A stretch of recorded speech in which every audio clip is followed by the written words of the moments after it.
I'm with Harry Featherstone-Haugh, the show president for 2022. We heard your speech there, very passionate. The First Minister sitting behind you, I guess he was listening intently to what you had to say. You mentioned wilding, you mentioned the sort of nannying of Welsh Government. Is it your view then that they are listening, are they not listening, or are they listening in part? Are they doing things that you like, are they doing things that you don't like? Wow, that's a number of questions.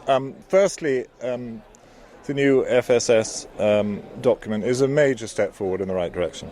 And I think we can develop on that. So I'm quite certain that through dialogue, we can produce something, we can all produce, the industry and Welsh Government can produce something that's workable. I made a bit of a point about the nanny state.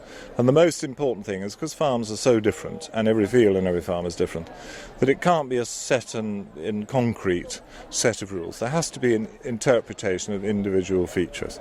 And I believe that should be an agreement that lasts for a number of years, and if you want to add things on, that's fine. So that was the purpose of it, and I was trying to encourage a proper look at regenerative farming, and if there were some grants available to do the transition from traditional set stocking into mob grazing, etc., part of the regeneration way forward, that would be hugely helpful to the industry.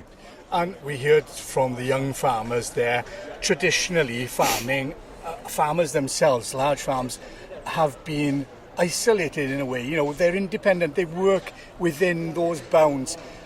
Are you suggesting then calling for a more collaborative approach, sort of, you know, with more, as you were saying, these joint ventures, people working much closer together within those communities? Yes, I think. I think there's two benefits from following that route.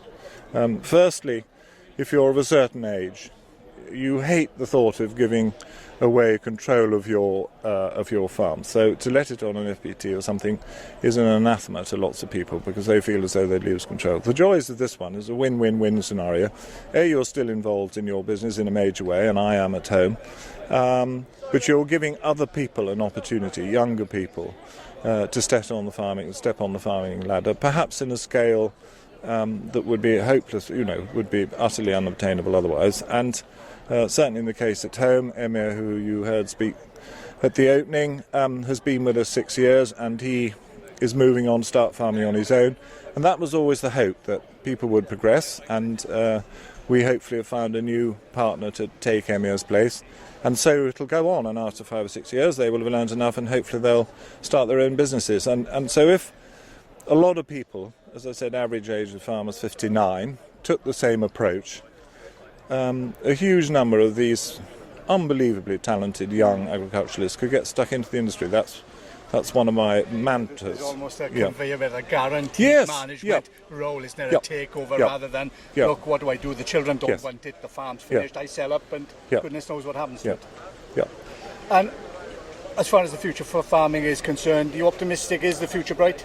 I think the future is incredibly bright. I think we've got to change tack a bit, and as I said earlier on, we've actually got to look at what's underneath the ground rather more than perhaps was done traditionally. And I think if we do that, what happens above the ground will happen naturally, and that's quite a change of thought process. But we started at home, and once you get into the swing of it, it's a bit daunting to start with. The proof is in the pudding, and hopefully other people will follow that particular route. One of the most controversial things is the tree planting, the acquisition of land and selling of farmland for trees.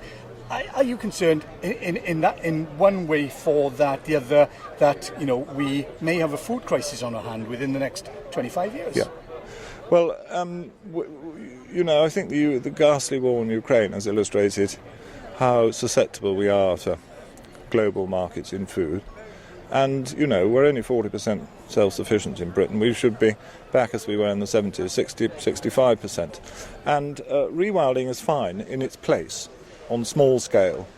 But huge-scale rewilding, I believe, is utterly inappropriate, particularly in Wales, where we have the highest stocking rate for livestock in Great Britain. And we should be farming, in hand with nature, producing the very best food which we can do. And I don't know whether that answers your rewilding thing. And the other thing about rewilding is it does tend to decimate communities because you haven't got people, and the same applies to tree planting. You're not employing local people. Your business, local agriculturally related businesses, cease to get to your trade. I mean, I am a forester. I've got forestry at home.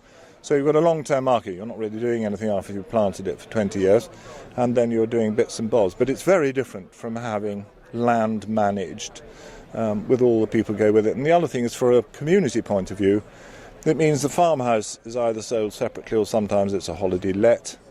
So you perhaps haven't got children going to the local primary school and secondary school, and the chances are they might not be from Wales, so the Welsh culture has got diluted. So I think it's they can afford to do it. That's the trouble, because there's money in investment funds to put into forestry. But I think we should try and, in the right place, on a very steep bracken bank or something. I've got no problem with that at all, even if it's 200 acres, because the sheep won't graze it nor the cattle. So it's in appropriate places, and that does not mean whole farm.